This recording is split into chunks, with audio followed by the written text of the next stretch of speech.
Hello students, welcome back to our YouTube channel RN study success point.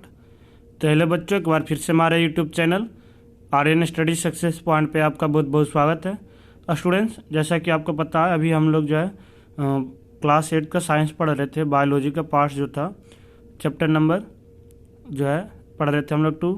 ठीक है बच्चों, friend and फो। ठीक है, इसके बारे में माइक्रो ऑर्गेनिज्म, फ्रेंड एंड फो। तो इसमें हम लोग पढ़ लिए थे बच्चों, अभी तक हम लोग पढ़ लिए थे what is micro organism. Micro organism होता क्या, ये पढ़ लिए थे।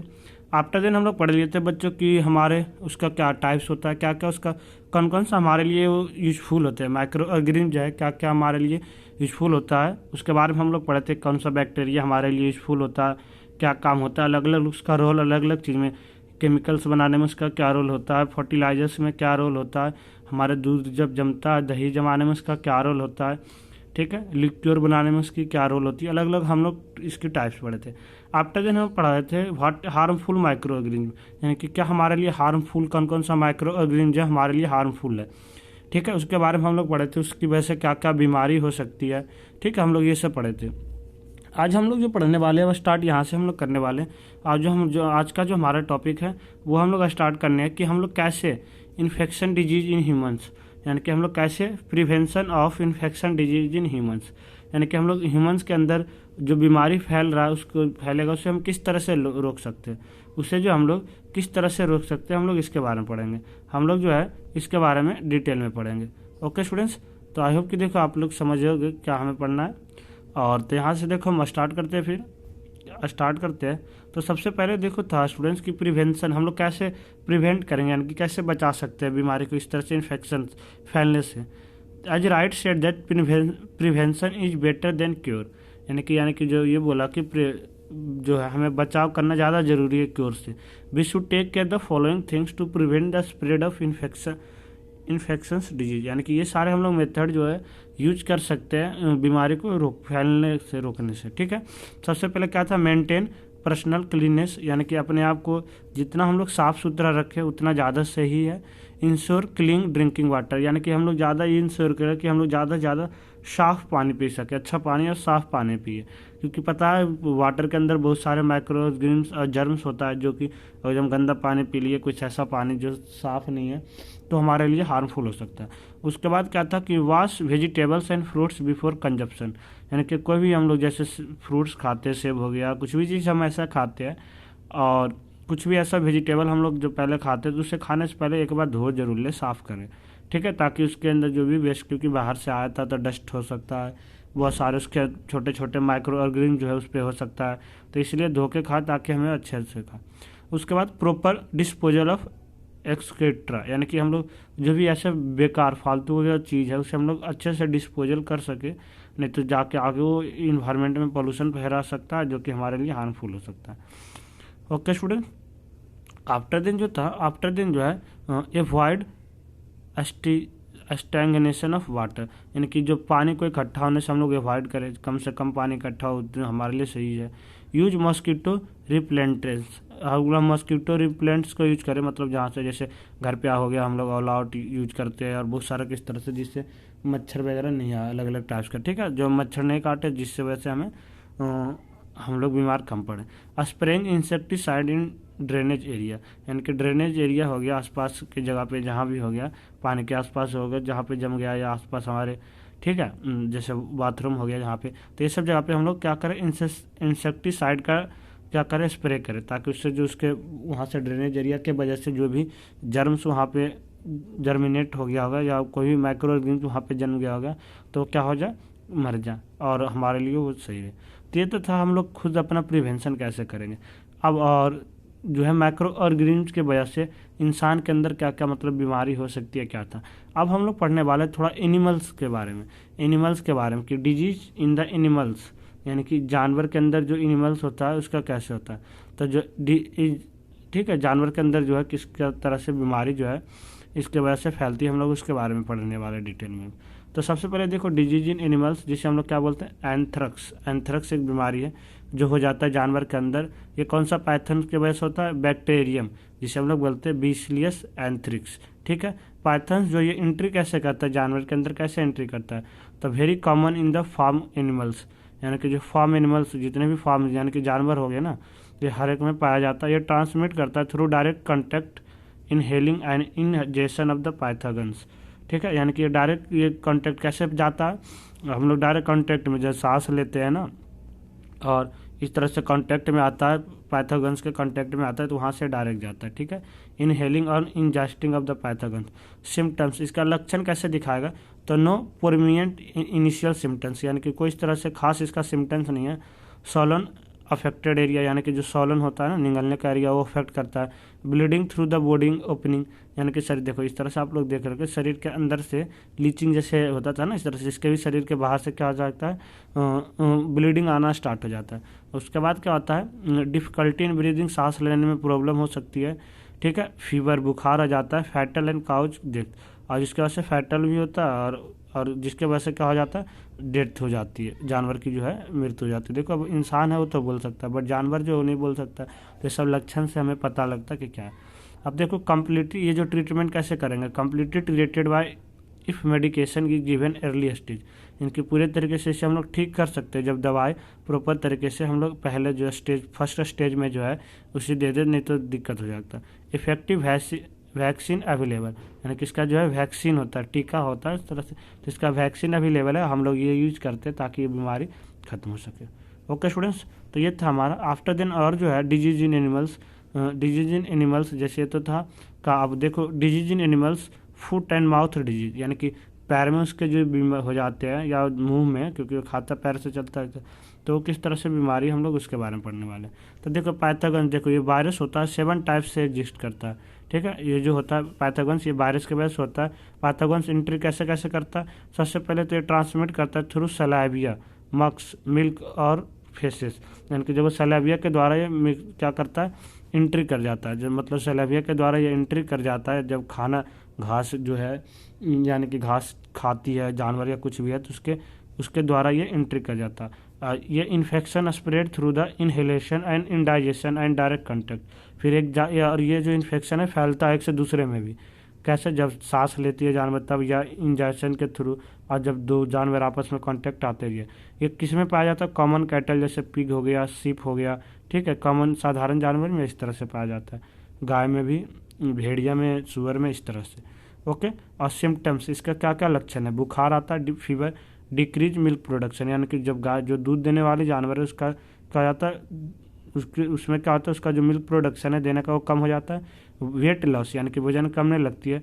लॉस ऑफ एप्टेटाइट, यानी कि एप्टेटाइट का लॉस होना स्टार्ट हो जाता है। लैमिनेस, यानी कि बिल्कुल लैमिनेस हो जाता है इस तरह से।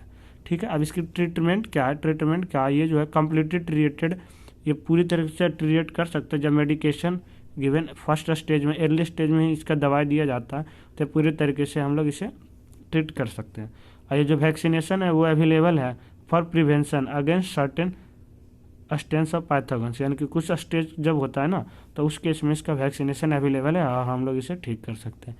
तो ये कुछ इसका लक्षण था, इसे ठीक होने का कारण था, किस तरह से ये हम लोग ठीक हो सकता है। अब जो देखो ये भी बहुत इंपॉर्टेंस, ये जो ये बहुत खतरनाक बीमारी है, ब्लैक क्वार्टर। ब्लैक क्वार्टर जो एनिमल्स के अंदर बीमारी है जो पाया जाता है, ये बैक्टीरियम के वजह से होता है। कौन सा, क्लस्ट्रीडियम कैवियो, क्लस्ट्रीडियम कैवियो। देखो कुछ ना आपका एक मार्क्स में एमसीक्यू में आ सकता है कि कौन सा बीमारी किस बैक्टीरिया के नाम वजह से होता है। ठीक है, तो इसे याद रखना आपके लिए बहुत ही इंपॉर्टेंस हो जाता है कि आप लोग किस तरीके से याद रख सकते हो। ये जो था पाइथागन्स जो एंट्री करता है कैसे, ट्रांसमिटेड थ्रू सॉइल और फूड, ये जो है मिट्टी के द्वारा और खाना के द्वारा ये ट्रांसमिट करता है। Infection progress extremely very fast, इसका जो इन्फेक्शन होता है ना बहुत तेज़ी से पूरे शरीर में और हर एक जगह फैल जाता है। कुछ टाइम तो ये भी होता है, some time survivals only up to couples hour after symptoms are seen, यानी कि कभी तो इतना तेज़ी से ये फैलता है कि ये मतलब फैलने के बाद बस 2-3 घंटे तक ही 1-2 घंटे तक ही जानवर जिंदा रहता है, आफ्टर दिन इसका डेथ हो जाता है। Common in cattle, sheep, goats, यानी कि ज़्यादातर किसी जो साधारण जानवर है मवेशी हो उसमें पाया जाता है, जैसे शीप हो गया, गोट हो गया, काऊ हो गया, इस तरह से में। ठीक है, सिम्टम्स, इसका सिम्टम्स क्या आता है, लक्षण। सिम्टम्स में आप लोग याद रखना लक्षण कैसे होता है, तो फीवर, बुखार होता है। स्वेलिंग ऑफ लिम्स, यानी कि लिम्स से स्वेलिंग होना स्टार्ट हो जाता है। लैमिनेस, नहीं बोल पाता। Inflammation and skeletal of muscles, inflammation हो जाता है स्केलेटल मसल्स के ऊपर।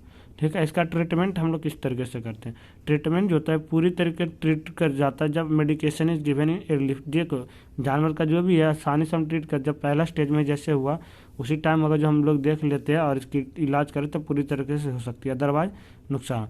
ट्रीटेड विथ एंटीबायोटिक पेंसिलिन, इसे हम लोग एंटीबायोटिक से यूज करते हैं, पेंसिलिन से, ठीक है, ठीक करते हैं। इफेक्टिव वैक्सीन जो होता है जो प्रोवाइड करता है प्रोटेक्टिव इम्यूनिटी को, ठीक है। ये वैक्सीन जो होता है जो पूरे वैक्सीन लगाया जाता है पूरे इम्यूनिटी में, ताकि और जिस दूसरे जानवर है उसमें फैल नहीं जाए और ये यूजफुल है।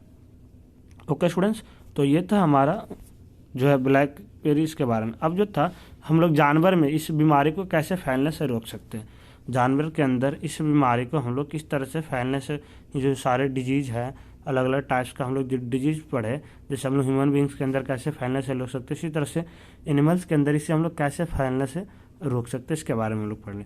तो prevention of infection of disease in animals, यानी कि जो हम लोग कैसे रोक सकते हैं जानवर को ये बीमारी फैलने से। तो कुछ स्टेप जो है हम लोग किस तरह से रोक, प्रॉपर फीडिंग ऑफ कैटल, यानी कि जानवर को अच्छे तरीके से हम लोग खिलाएं, ध्यान से जो चारा खिला रहे उसे जो भूसा खिला रहे। मेंटेनेंस हाइजेनिक, उसके जो हाइजेनिक पूरा उसे प्रॉपर मेंटेन करते रहे, देखते रहे कि क्या है, और उसे हम लोग रेगुलर चेकअप करवाते रहे वेटनरी डॉक्टर से की, ठीक है। आइसोलेशन ऑफ इन्फेक्टेड एनिमल्स, यानी कि जो भी जानवर इन्फेक्ट हो गया बीमार पड़ गया उसे हम लोग तुरंत आइसोलेट कर दे। आइसोलेट मतलब बाकी जानवर से अलग नहीं मिल सके, ठीक है, बाकी जानवर के कांटेक्ट में वो नहीं है ताकि दूसरे जानवर इससे इफेक्ट नहीं है। टाइमली वैक्सीनेशन ऑफ एनिमल्स, यानी कि समय समय पर जानवर को टीकाकरण हम लोग करते रहे, तो इससे जो भी है ये बीमारी एनिमल्स के अंदर फैलने से हम लोग रोक सकते हैं। ओके स्टूडेंट्स, अब जो था हम लोग डिजीज, अब देखो ऐसा नहीं है कि सिर्फ एनिमल्स के अंदर ही डिजीज होता है माइक्रो ऑर्गेनिज्म की वजह से, प्लांट्स के अंदर भी बहुत सारा बीमारी फैल जाता है ये कुछ वायरस की वजह से, ठीक है। ये जो माइक्रो ऑर्गेनिज्म है, ठीक है, ये इसके वजह से वायरस प्लांट्स के अंदर भी। तो हम लोग ये पढ़ेंगे सबसे पहले disease in plants, rust of heat, यानी कि गेहूं के अंदर रस्ट हो जाता है, यानी कि अपने आप पेड़ जो है ना सूख जाती है, यानी कि जो रूट्स के अंदर होता है ना उसे वो चबा जाती है एक तरह से, और वो पूरी बाहर जो है उसे न्यूट्रिएंट देने जाता है, अपने आप पेड़ सूख जाती है, गिर जाती है, कुछ होता नहीं है। तो disease in प्लास्ट rust of heat, तो ये जो है पैथोगन्स होता है, इसके वजह से होता है। पिक्सूनिया रस्ट फंगस, उसके वजह से होता है। और पिक्सूनिया ट्रिटिका काउज बाय ब्लैक रस्ट के वजह से होता है। और एक्टो, देखो बहुत सारा अलग अलग रस्ट ऑफ हीट है। तो पहले जो था पेक्यूनिया ट्रिटिनिका, ये ब्लैक रस्ट की वजह से होता है। रिकोडिटा काउज बाय ब्राउन रस्ट, और एस्ट्रीफोमिस काउज बाय येलो रस्ट, ठीक है। तो अलग अलग रस्ट के वजह से इस तरह का बीमारी होता है। पाइथन जो एंट्री कैसे करता है तब पता, प्लांट्स जो है कैसे लेता है, स्वाल से सब चीज लेता है, तो स्वाल के द्वारा एंट्री करता है। स्वाल थ्रू इन्फेक्शन स्पोर्स, सिम्टम्स क्या होगा, स्मॉल एलिवेटेड स्ट्रक्चर दिखेगा और लीफ ब्लेडेड, पत्ता जो है ब्लेडेड होना स्टार्ट यानी कि सूखना स्टार्ट कर देता है।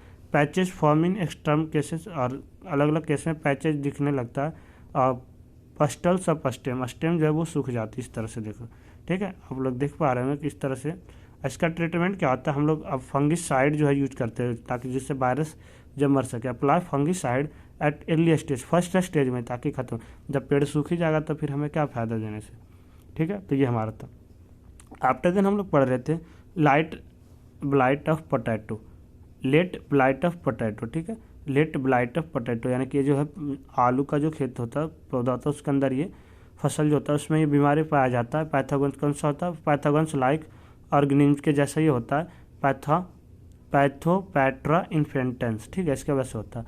पैथोगन्स जो एंट्री करता है कैसे, infection spores transmitted by water और विंड्स, यानी कि हवा की वजह से या वाटर की वजह से ये क्या होता है स्पोर्स के अंदर ट्रांसमिट कर जाता है, चला जाता है। वेट और ह्यूमिड कंडीशन फेवरेबल, देखो होता है ना ठंडा ठंडा दिन में बारिश वारिश हुआ ना, पेड़ जो होता है ना अपने आप को सूखना स्टार्ट हो जाता है, ठीक है। तो इस तरह से उसे हम लोग बोलते हैं। तो wet humid condition favour infection होता है। अफेक्ट पोटैटो टमाटो इटीसी के सब का अफेक्ट, अगर जो गांव से बच्चे बिलोंग करते हैं तो उन्हें ये चीज़ ज़्यादा पता होगा, जिसे हम लोग बोलते हैं कि आलू में पाला मार दिया, इस तरह से मतलब ये होगा, सूख जाता है उसका पेड़ जो होता है ना हवा वजह से, तो सूख जाता है। जब प्लांट्स ग्रोथ ही नहीं करेगा तो अंदर जो है पोटैटो कैसे ग्रोथ करेगा, उसकी क्रॉप्स कैसे होगी, अच्छी नहीं होती है, ठीक है। तो ये ज़्यादा होता है इस तरह से। तो आई होप कि जो बच्चे बिलोंग करते हैं विलेज से वो ज़्यादा अच्छे से समझ रहे हैं। सिम्टम्स यानी कि इसका लक्षण कैसे होता है, पोटैटो लीफ लेशन, यानी कि पोटैटो के पत्ते बिल्कुल खत सूखना स्टार्ट हो जाता है। Reddish brown and discolouration of potato tubers, यानी कि रेडिश ब्राउन कलर में हो जाता है, इस तरह से धीरे धीरे सूखना हो जाता है। ब्राउन लेशंस और स्टेम्स, ठीक है, ब्राउन लेशंस हो जाता है। और ट्रीटमेंट इसमें हम लोग भी वही प्लांट्स में हम लोग क्या प्रॉपर फंगिसाइड ही यूज कर सकते हैं टू अप्रिएट टाइम कैन हेल्पफुल, वो भी सही समय पे, जैसे हमें 1-2 दिन में लक्षण दिखना स्टार्ट हो जाए तभी हम लोग करें, अदरवाइज पूरी जो हमारे है फसल बर्बाद हो जाएगी। क्रिटरस कैंकर, अब क्रिटरस कैंकर क्या होता है, प्लांट्स के अंदर डिजीज है जो बैक्टीरियम की वजह से होता है, एक्स्थोनस एक्सोपोडिया, इसके वजह से। ये पैथोगन्स के अंदर एंट्री कैसे करता है, ये एंट्री करता है स्टोमेटा के द्वारा एंड वाउंड्स ऑफ लीफ के through. Infection can spread through rain की वजह से ये, अब कैसे इन्फेक्शन होता है, तो बारिश की वजह से होता है, विंड और कंटेनमेंट इक्विपमेंट की वजह से होती है। अफेक्ट द किट्रस प्लांट्स, ये जो होता है किट्रस प्लांट्स को अफेक्ट करता है। इसका लक्षण कैसे दिखता है, तो इसका लक्षण कैसे दिखेगा, प्रीमेचर फॉल ऑफ लीफ, पत्ते का झड़ना, lesson of leaf stem and fruits, ये सूखने लगता है, premature of drops of fruits, यानी कि जो पत्ते हो, जो फल होते हैं ना, अपने आप वो गिरने लगते हैं, जैसे तैयार नहीं हुआ और धीरे धीरे सूख जाता है और नीचे गिरने लगता है अपने आप को पेड़ से, ठीक है। तो ये सारे लक्षण था इसका। इसका ट्रीटमेंट हम लोग किस तरीके से करेंगे, ट्रीटमेंट जो होता है इसका कोई स्पेसिफिक ट्रीटमेंट नहीं है, producer of citrus farming become difficult and expensive, इसी वजह से जो किस्ट्रस जो फार्मिंग होता है बहुत ही डिफिकल्ट होता है, बहुत ज़्यादा एक्सपेंसिव, महंगा होता है, ठीक है, क्योंकि अगर जो बीमारी फैल गई तो इसका कोई भी इलाज इस तरह से नहीं है। ओके स्टूडेंट्स, अब हम लोग देखो बात करते हैं और प्लांट्स के अंदर और भी बीमारी है उसके बारे में, पॉडरी मिल्ड्यू इसके बारे में। तो डिजीज जो है ये एक तरह से बीमारी है पॉडरी मिल्ड्यू, ठीक है, जो किसके अंदर होता है, प्लांट्स के अंदर होता है। किसके वजह से होता है, पैथोगन्स, फंगी हो गया, बहुत सारे स्पेसीज ऑर्डर है, अलग तरह के बीमारी ये है फंगस के वजह से होता है। पैथोगन जो है एंट्री कैसे करता है, infection of spores and transmitted through wind, यानी जो स्पोर्स के अंदर चला जाता है प्लांट्स के, किसके द्वारा, विंड के द्वारा, यानी कि हवा के द्वारा। Sensitive and external heat and sunlight, ये जो कहा ज़्यादा सेंसेटिव होता है, ज़्यादा जब गर्मी होता है, धूप होता है, तो उसके वजह से भी ट्रांसमिट करता है, ठीक है, प्लांट्स के अंदर। ये अफेक्ट करता है बहुत सारे क्रॉप्स को, जैसे बीन्स का फसल हो गया, beet, carrot, lettuce, melons, pea, मटर, ये सारे फसल को ये ज़्यादा नुकसान पहुंचाता है। ओके स्टूडेंट्स, इसका सिम्टम्स यानी कि लक्षण जो है वो कैसे दिखता है, वाइट पाउडर कवरिंग होने लगता है पेड़ के ऊपर, वाइट जैसा, जैसे आप लोग यहाँ पे देख रहे होंगे पाउडरी मिल्ड भी। उसके बाद लिप्स क्रूएल, यानी कि सूखना बिल्कुल हो सकता है, स्टार्ट हो जाता है, झरना स्टार्ट हो जाता है।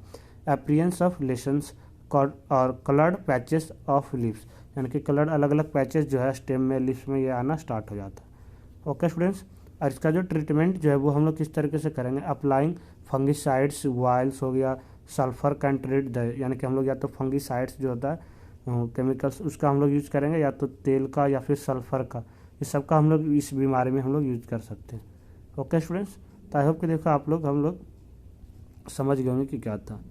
ओके स्टूडेंट्स, अब हम लोग देखो बात कर रहे थे इसके वजह से क्या, फूड पॉइजन, माइक्रो ऑर्गेनिज्म के वजह से हम बताए थे, जैसे अब ज़्यादा दिन हमारा खाना रखा रह जाता है, जिसकी वजह से क्या होता है, खाना जो ज़्यादा पॉइजनस हो जाता है, बेकार हो गया, खाना ख़राब हो जाता है। इसके अंदर यानी कि क्या होता है, माइक्रो ऑर्गेनिज्म का जर्मिनेशन, यानी कि उसके अंदर जर्मिनेट कर जाता है, छोटे छोटे फंगी हो गए, अलग अलग तरह का माइक्रोब्स, और जो कि हमारे लिए क्या होता है, फूड पॉइजनिंग, एक तरह से जहर के जैसा काम करना, टॉक्सिस वो जो है यूज करता है, जो कि हमारे लिए बहुत ही हार्मफुल है। देखो, food can B poisonous by microbes, यानी कि जो खाना जो होता है वो पॉइजन हो जाता है, यानी कि ख़राब बिल्कुल हो जाता है, एक तरह से जहर जैसा हो जाता है माइक्रोब्स की वजह से। माइक्रोब्स प्रोड्यूस टॉक्सिक सब्सटेंस, यानी कि माइक्रोब्स उसके अंदर जब होते हैं ना तो टॉक्सिक सब्सटेंस को प्रोड्यूस करता है, इसी वजह से वो पॉइजन हो जाता है, जहरीला हो जाता है, स्पॉइल, जो खाना खराब हो जाता है। Consuming spoiled food can make us ill, अब वही हम लोग बेकार खाना खाते हैं, जैसे देखते हैं गर्मी में खास करके हमें कोई भी खाना खुला कि नहीं, खाना में गर्मी ज़्यादा ख़राब हो जाता है, अलग टाइप का स्मेल उससे आना होता है, तो अगर जो हम लोग ऐसा खाना खाएंगे तो हम लोग बीमार भी पड़ सकते हैं, ठीक है students. Causing ill, therefore it is very important, यानी कि इसलिए ये बहुत इंपॉर्टेंट हो गया, preserve the food item so that microbes can not grow and spoil them, कि खाना को अच्छे तरीके से रखें ताकि उसके अंदर कोई भी माइक्रोब्स जो है क्या जर्मिनेट नहीं कर सके, ठीक है, जन्म नहीं सके, और हमारे microbes just don't attack any food item, they need suitable environment to grow up the survive, ठीक है, यानी कि माइक्रोब्स जो है डायरेक्ट किसी भी फूड आइटम के ऊपर अटैक नहीं करता, उससे उस तरह से इन्वायरमेंट कंडीशन भी चाहिए। और जैसे हम खाना उसी को हम लोग फ्रिज में रख देते हैं तो उसके आप देखते हैं कि खाना जैसे अब 2 घंटे में ख़राब हो गया, उसे हम रख देते तो आराम से 5 घंटे, 6 घंटे, 8 घंटे हम उसके बाद उसका यूज कर सकते हैं, तो खाना ख़राब नहीं होता। तो इसलिए हमें यह पता चल रहा कि माइक्रोब्स जो है डायरेक्ट खाने पे अटैक कहीं भी है तो नहीं हो जाएगा 2 घंटे के बाद, बट उसके लिए उस टाइप का कंडीशन चाहिए, उस टाइप का इन्वायरमेंट का कंडीशन चाहिए, तभी वो ग्रो कर पाएगा, अदरवाइज वो ग्रो नहीं कर पाएगा। इसीलिए हम लोग उसे अच्छे से, अब जैसे जो पैकिंग सामान होता है आप लोग देखें कितने दिन पैकिंग रह सकता है, और जो वही हम लोग उसे बाहर ऐसे फाड़ के रख देंगे तो 2 घंटे में ख़राब हो जाएगा, बट वो पैकिंग दुकान में 10 दिन तक 20 दिन तक कहाँ से फैक्ट्री बना आया, ठीक है। तो उसमें जब तक एक इन्वायरमेंट कंडीशन चाहिए जन में, इसलिए हम लोग जो पैकिंग में आप लोग याद रखना कि उसमें नाइट्रोजन गैस होता है। जो कोई भी सामान पैकिंग होता है तो आप देखते होंगे कि बोलते इतना बड़ा पैकेट है, सामान इतना थोड़ा सा होता है, उसका बाकी जो एयर भरा होता है वो कौन सा एयर होता है, नाइट्रोजन गैस होता है। और जो नाइट्रोजन होता है ना वो किसी भी ऑर्गेनिक मैटर के साथ रिएक्ट नहीं करता है, जिसके वजह से उसके अंदर कोई भी माइक्रोब्स की जर्मिनेट नहीं कर पाता, कोई भी बैक्टीरिया हो गया, कोई भी फंगस के अंदर जर्मिनेट नहीं करता तो ख़राब नहीं होता। बट वैसे हम पे वैसे फाड़ दिए बाहर रख देंगे कोई भी चिप्स का पैकेट, कुरकुरे का पैकेट, तो जैसे आप लोग देखोगे तुरंत वो ख़राब हो जाएगा, क्योंकि फिर वो जो है ऑक्सीजन में आता है और बाहर आता है तो एयर के साथ कांटेक्ट करता है, तो ऑर्गेनिक मैटर है तो ऑक्सीजन के साथ वो कांटेक्ट करता है तो बैक्टीरिया का फॉर्मेशन उसके अंदर हो जाता है। तो ये सब चीज़ हमें इसके बारे में डिटेल में पढ़ना। तो only then they can be relax, यानी कि हम बताए थे ये इसके लिए सूटेबल कंडीशन चाहिए। ये जब रिलैक्स तभी करता है जब only they can release toxic sometimes and दस स्पॉइल द फूड, यानी कि अगर जो हम लोग अच्छे से नहीं रखेंगे, जब उस इन्वायरमेंट कंडीशन में आएगा तब ये जो है क्या करता है, उस टाइप का टॉक्सिक सब्सटेंस रिलीज करता है और खाने का हमारा बर्बाद हो जाता है। सम फैक्टर, कुछ फैक्टर है जो प्रमोट करता है ग्रोथ ऑफ माइक्रोब्स को, वो जो हो गया मॉइस्चर हो गया, ज़्यादा गर्म तापमान हो, यानी कि जब नमी होगा तब वहाँ पे मॉइस्चर कंटेक्ट हो, जैसे अब कोई चीज़, अब खाना ब्रेड हो गया तो ब्रेड में होता है तो 1-2 दिन पैक में आप लोग रखोगे तब अपने आप उसके अंदर वाइट पैचेज हो जाता है, यानी कि फंगी का जर्मिनेशन हो जाता है। ओके, तो ये सब था, कुछ रीज़न था कि जो हो जाता। अब हम लोग देखो यही पढ़ेंगे कि लेट्स हाउ, अब यही हम लोग पढ़ेंगे कि कैसे हम लोग खाना को प्रिजर्व, ये सब माइक्रोब्स को बचा सके, माइक्रोब्स यानी कि खाना को हम लोग कैसे ये जो है माइक्रोब्स के अटैक से हम लोग बचाएंगे, प्रिजर्व कैसे बचा सके, खाना हमारा ख़राब नहीं सके, ठीक है। तभी हम कुछ कंडीशन देखो हम लोग बताए थे। तो देयर आर, तो यहाँ देखो फूड प्रिजर्वेशन टेक्निक, यानी कि खाना की कैसे हम लोग बचाने का तरीका, क्या टेक्निक को यूज़ कर सकते हैं। तो जैसे देयर आर बहुत सारे टेक्निक है जो हम लोग जिससे खाना प्रिजर्व कर सकते हैं, जैसे यूजिंग केमिकल साल्ट, बहुत सारे जगह पे हम लोग जैसे साल्ट रखते हैं, विगनेर, sugar, oil, ETC, heat and cold treatment is also, अलग अलग जगह जहाँ पे कहीं गर्म में रखते हैं तब कहीं ठंडा तापमान में उसे रखते हैं, ये सब चीज़ फूड खाना को प्रिजर्व होने से बचा सकता है। प्रॉपर स्टोरेज इज, एक अच्छे तरीके से स्टोरेज भी, जैसे हम लोग कोल्ड स्टोर रखते हैं वेयर हाउस में, तो वहाँ भी एक अच्छे, वो भी खाना को प्रिजर्व होने से बचा सकता है। अब देखो सबसे पहले केमिकल्स के द्वारा किस टाइप का खाना केमिकल्स डाल के क्या है बचा सकते हैं। केमिकल्स जो होता है वो प्रिवेंट करता है attack and growth of microbes, यानी कि केमिकल्स जो होता है, दवाई जो होता है वो माइक्रोब्स को अटैक से और माइक्रोब को ग्रोथ होने से बचाता है, तो इसके वजह से खाना हमारा ख़राब नहीं होता। उसके अंदर हम केमिकल डाल देते हैं तो उसके अंदर माइक्रोब्स अटैक नहीं कर पाता, जो होता है वो ग्रोथ नहीं करता है। और कुछ फैक्टर है जैसे सोडियम बेनोजेट, सोडियम बेनोजेट केमिकल्स होता है, हम लोग फ्रूट जूस में डालते हैं, सिरप हो गया, जैम्स में, जेली में जो आप लोग यूज करते हैं, तो उसमें सोडियम बेनोजेट केमिकल्स होता है जो डालते हैं, इसी वजह से हम लोग जो जूस पैकिंग वाला जूस वगैरह पीते हैं वो जल्दी ख़राब नहीं होता है। सोडियम मेटासिल फाइट, ये जो होता है ड्राई फ्रूट जो हो गया, वेजिटेबल हो गया, सिरप, फ्रूट जूस, इसमें हम लोग यूज करते हैं। फिर आ गया एसिटिक एसिड यानी कि विगनर जो होता है बच्चों, विगनर जो होता है हम लोग इसका यूज करते हैं, अचार में हो गया, सॉस हो गया, केचप हो गया, इस सब में हम लोग विगनर का यूज करते हैं ताकि ये जो हमारा ख़राब नहीं होता है। इसी तरह से सोडियम क्लोराइड हो गया मीट, तो मीट जो होता है जैसे सोडियम क्लोराइड साल्ट, हम लोग इससे मीट बना, जैसे मीट हो गया, कच्चा आम हो गया, मछली हो गया, जैसे आप लोग मीट दुकान से लाया तो उसे अगर जो आधे घंटे 1 घंटे के बाद रखो तो उससे स्मेल अलग तरह से आना लगे मछली, तो इस वजह से उसमें ना आप अप्रॉक्स नमक वगैरह मिला के अगर जो आप लोग रख दोगे तो इस वजह से वो खाना ख़राब नहीं होगा, वो खाना स्पॉइल जल्दी नहीं हो सकता, उसके अंदर ख़राब नहीं होता। तो ये सारे कंडीशंस था जो इससे वजह से हम लोग स्पॉइल होने से इसे बचा सकते हैं। आफ्टर देन था हम लोग ऑयल्स, तेल। अब तेल में जैसे अचार वगैरह हम लोग देखो तेल मिला के करते हैं, तो फ्राई फूड हो गया, पिकल्स हो गया, इसमें हम लोग तेल की वजह से तो ख़राब नहीं होता जल्दी, तो ये सब से पीएच जो होता है spoilage of bacterium can survive, यहाँ से हम लोग यूज कर सकते हैं। चीनी से वजह से क्या होता है, चीनी जो होता है मॉइस्चर कंटेंट को कम करता है, देयरफॉर इन जो है ग्रोथ, बैक्टीरिया को ग्रोथ नहीं होने देता, तो इस वजह से भी ये बचाता है। जैसे जैम हो गया, जेली हो गया, स्क्वैश हो गया, ये सब हम लोग रख के बचा सकते हैं। तो ये था, तो अलग अलग टाइप्स, ये जो था अलग अलग टाइप्स, ऑयल हो गया, केमिकल से हम लोग कैसे बचा सकते थे, ठीक है, अलग अलग टाइप्स का।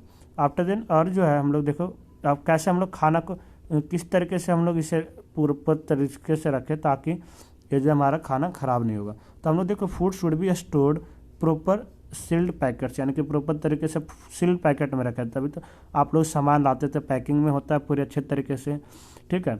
और जैसे कंटेनर में रखना है तो पूरे टाइट कंटेनर में रखें ताकि इसके वजह से माइक्रोब्स जो है क्या हो, उसके अंदर जर्मिनेट नहीं कर पाए। माइक्रोब्स को ज़रूरत होता है मॉइस्चर को और एयर को फॉर ग्रोथ होने के लिए, तो इसीलिए हम लोग ऐसा कंटेनर में रखें जहाँ पे एयर नहीं जाए, मॉइस्चर का कंटेंट नहीं हो, ताकि हमारा खाना ख़राब होने से कोई भी चीज़ जो भी ऑर्गेनिक चीज़ है बच सके। और उसे हम लोग hot prevention of heat and cold treatment, यानी कि हम लोग उसे हीट और कोल्ड ट्रीटमेंट से भी रख सकते हैं। जैसे दूध हो गया तो दूध को हम लोग गर्म करते हैं तो उसके अंदर जो बैक्टीरिया होता है वो जर्म क्या होता है, डेथ हो जाता है, तब हमारा जो है क्या होता है, दूध प्रिवेंट कर बच जाता है। अदरवाइज हम लोग जैसे दूध आप डेयरी से लाते होंगे, अगर गर्म नहीं करेंगे तो तुरंत क्या हो जाएगा, बेकार हो जाएगा, फट जाता है। Food can be heated to destroy the micro organism, यही बताते हैं दूध को हम लोग गर्म करते हैं माइक्रो ऑर्गेनिज्म को डिस्ट्रॉय मारने के लिए, अदरवाइज हमारा जो खाना बर्बाद हो जाएगा। एन एग्जाम्पल जैसे हीट ट्रीटमेंट हो गया, स्टरलाइजेशन इसे हम लोग बोलते हैं। स्टरलाइजेशन जो होता है प्रोसेस होता है जिसमें हम लोग फूड को हीट करते हैं हाई टेम्परेचर पे 100 डिग्री से ज़्यादा कुछ सफिशियंट टाइम पे। उसके बाद इन दिस मेथड दोनों container content and sterilise, container and content दोनों जो होता है, जो कंटेनर होता है वो भी गर्म होता है और जो जिसे रखते हैं वो भी स्टरलाइज होता है। जैसे example feeding bottles of babies and sterilise to keep the free of the germ, जैसे हम लोग बच्चे के लिए दूध जब हम लोग रखते हैं तो क्या होता है उसके अंदर हम लोग उसे गर्म करके रखते हैं, वो भी गर्म होता है जिसमें हम लोग दूध रखते हैं वो भी, ताकि ज़्यादा दिन तक वो रह सके।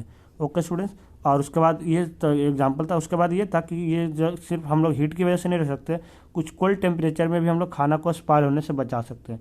That's why be keeped inside, इसी वजह से हम लोग रेफ्रिजरेटर के यानी कि फ्रिज के अंदर हम लोग रखते हैं सामान को, जो हमें क्या होता है उसे रूम टेम्परेचर में रखता है, यानी कि न्यूटन तापमान में रखता है, तो इसके वजह से वो ख़राब नहीं होता। जैसे और ठीक है, जैसे आप लोग देख रहे होंगे यहाँ पे देख पा रहे होंगे कि एक देखो ब्रेड बाहर रखा हुआ है एक फ्रिज के अंदर, ये सही है, बट ये जो वाइट पैचेज इसके अंदर आ गया फंगी का फॉर्मेशन हो जाता है।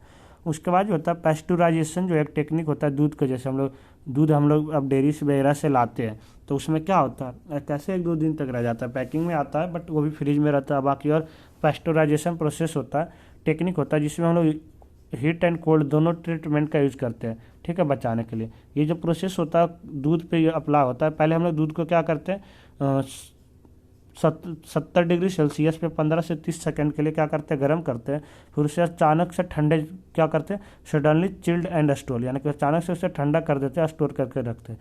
ये जो टेक्निक होता है ये किन के द्वारा, लुईस पास्चर के द्वारा 1864 में इन्वेंट किया गया था। तो इस तरह के प्रोसेस से हम लोग दूध जो हमारा होता है पेस्चराइज होता है, तभी तो हम लोग आसान से रखते हैं, जो डेयरी से आता है हम लोग दूध। दिस टेक्निक जो होता है डिस्ट्रॉय कर देता है पैथोजेंस ऑफ मिल्क के अंदर, और जो रिड्यूस करता है number of spoilage of microbes, thus it increase the shelf life of milk. जो पैथन्स है उस मिल्क के अंदर वो अगर मर जाता है तो जिसके वजह से मिल्क की थोड़ी लाइफ बढ़ जाएगी, यानी कि बर्फ खराब होने का। ठीक है स्टूडेंट्स, तो ये हमारा था प्रोसेस, जो था ये हमारा प्रोसेस था, तो जिससे हम लोग खाना को बचा सके। तो अब हम लोग देखो माइक्रो ऑर्गेनिज्म के बारे में पूरे अच्छे तरीके से डिटेल में पढ़ लिए।